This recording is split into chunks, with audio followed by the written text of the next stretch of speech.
کبھی 10 منٹ عادت ہو جائے نا دعا مانگنے کی علیحدہ سے رات کو، حضور نے فرمایا جو فرض نماز کے بعد دعا مانگے اللہ اس کی قبول کر لیتا ہے۔ نبی پاک صلی اللہ تعالیٰ علیہ وسلم نے فرمایا اللہ مسافر کی دعا قبول فرماتا ہے۔ حضور نے فرمایا اللہ مظلوم کی دعا قبول فرماتا ہے۔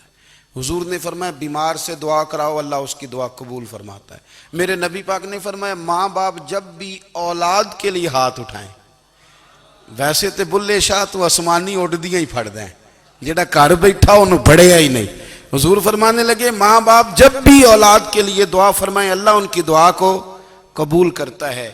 آپ اپنا تعلق بنائیں، دعا کے ساتھ، عبادت کے ساتھ، مصلی کے ساتھ رشتہ بنائیں، استغفار پڑھیں۔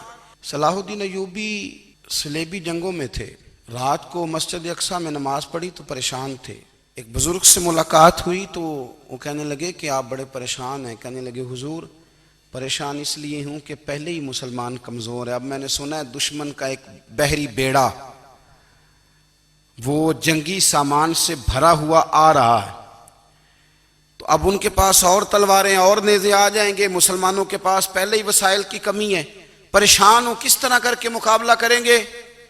یہ بات کہتے ہی صلاح الدین ایوبی نے بزرگوں سے کہا حضور آپ بھی دعا کرنا، دعا کی بڑی طاقت ہے۔ میرے نبی پاک نے فرمایا دعا مومن کا ہتھیار ہے، دعا مومن کا حضور نے فرمایا تقدیر کو سوائے دعا کے کوئی چیز نہیں بدل سکتی۔ دعا مومن کا ہتھیار ہے، یہ کافر کے پاس کوئی نہیں، یہ ہتھیار ہے مومن کا۔ اللہ کرے آپ کو سمجھ آئے، پھر سنیں کئی بار کہہ چکا ہوں یہ ہتھیار ہے۔ کافر کے مقابلے میں جو تیرے پاس سب سے بڑا ہتھیار ہے وہ دعا ہے۔ دعائیں کرانی چھوڑ دی، کرنی چھوڑ دی، لینی چھوڑ دی۔ حضرت سیدنا انس بن مالک رضی اللہ تعالیٰ عنہ فرمایا کرتے تھے میں نے وہ رنگ دیکھا ہے جب حضور دعا مانگتے تھے اور حضور کی مقدس آنکھوں میں آنسو بھی ساتھ ہی بہا کرتے تھے، میں نے وہ انداز دیکھا ہے۔ تو صلاح الدین ایوبی بزرگ سے کہنے لگے آپ بھی دعا کیجئے، اور خود رونے لگے اور سر سجدے میں رکھ کے رونے لگے، اور عشاء سے لے کر فجر تک روئے، خوب روئے۔ صبح وہ بزرگ آئے تو صلاح الدین ایوبی کا خوبصورت اور ہنستا ہوا چہرہ دیکھا، کہنے لگے آپ بڑے خوش ہیں، رات تو میں نے بڑے روتے ہوئے دیکھا تھا۔ تو کہنے لگے حضور وہ جو بحری بیڑا آ رہا تھا نا وہ پانی میں ڈوب گیا ہے، اب وہ نہیں آ رہا، ابھی خبر آئی ہے تو میں بڑا خوش ہوں۔ بزرگ کہنے لگے اٹھ سینے سے لگ اور سن ایک بات، وہ بحری بیڑا پانی میں نہیں ڈوبا، وہ تیرے آنسوؤں میں ڈوب گیا ہے۔ وہ جو تو رات رویا ہے نا رب کریم کی بارگاہ میں تو وہ ڈوب گیا ہے۔ بھائی اپنا مصلی کا، عبادت کا، وظائف کا، اللہ اللہ کا سلسلہ اس کو مضبوط کرے، اپنی دعاؤں کے تعلق کو مضبوط کرے۔ دعائیں بڑے انقلاب برپا کر دیتی ہیں۔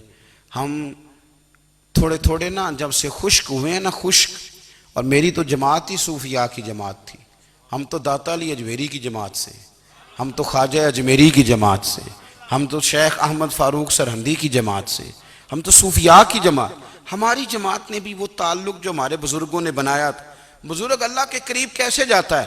ہمارے یہاں نا بہت سارے لوگ کہتے ہیں جی نظر ہو گئی تو کام ہو گیا۔ بھئی جو بخاری مسلم میں طریقہ ہے نا اللہ کا قرب پانے کا وہ تو نفل ہے۔ نبی کریم علیہ السلام نے فرمایا بندہ نفلوں کے ذریعے رب کے قریب جاتا ہے، اور اتنا قریب جاتا ہے کہ پھر اللہ اس کی زبان بن جاتا ہے، اللہ اس کی آنکھیں بن جاتا ہے، کان بن جاتا ہے، ہاتھ اور پیر بن جاتا ہے۔ تو یہ تو عبادت ہے، یہ تو اللہ کی بارگاہ کی حاضری ہے جو آپ کو اللہ کے قریب کرے گی۔ تو نماز کو اہمیت دے کے ادا کریں، نمازیں موبائل بند کر کے ادا کریں۔ لیکن نا کچھ لوگ کہتے ہیں مجھے ٹائم نہیں ملتا نماز کا، تو میں کہتا ہوں یہ آپ نے بڑی جرت کی بات کی ہے۔ مجھے کو میرا پیر بھائی کہہ دینا میرے پاس ٹائم نہیں ہے آپ کو ملنے کا، تو میں کہتا ہوں آج کے بعد آنا ہی نہ۔ تو کیا سمجھتا ہے تو بہت بڑا آدمی ہے، تیرے پاس ٹائم نہیں ہے اور ہمیں ملنے کا ٹائم، موج کر۔ تو آپ نے اللہ رسول کو کہہ دیا ٹائم نہیں۔ اور عجیب فلسفہ ہے نا، کہا جائے نماز پڑھنے آؤ تو کہتے ہیں کپڑے ٹھیک نہیں، اور کہا جائے کہ آؤ ذرا دعوت پہ چلیں تو کہتے ہیں 1 منٹ ٹھہر میں کپڑے بدل کے آیا۔ نماز کے لیے کہا تو کہتے ہیں ٹھیک نہیں، دعوت کے لیے کہا تو کہتے ہیں میں ذرا تیاری کر لوں، یوں جانا مناسب نہیں۔ یہ معاملہ ٹھیک نہیں۔ رب تو فرماتا ہے کہ جب تم مسجد میں آ تو زینت اختیار کر کے آ، خوب ذوق سے دعا مانگیں، خوب شوق سے نماز پڑھیں، خوب استغفار کا مزاج بنائیں۔ آپ لوگوں کے بیچ رہ کے سکھ حاصل کرنا چاہتے ہیں، لیکن آپ کو پتہ ہے کئی مہینے غار حرا میں رہنا بھی مدینے والے محبوب کا طریقہ ہے۔ ہر سال اعتکاف بیٹھنا الگ سے، یہ بھی حضور کا طریقہ ہے۔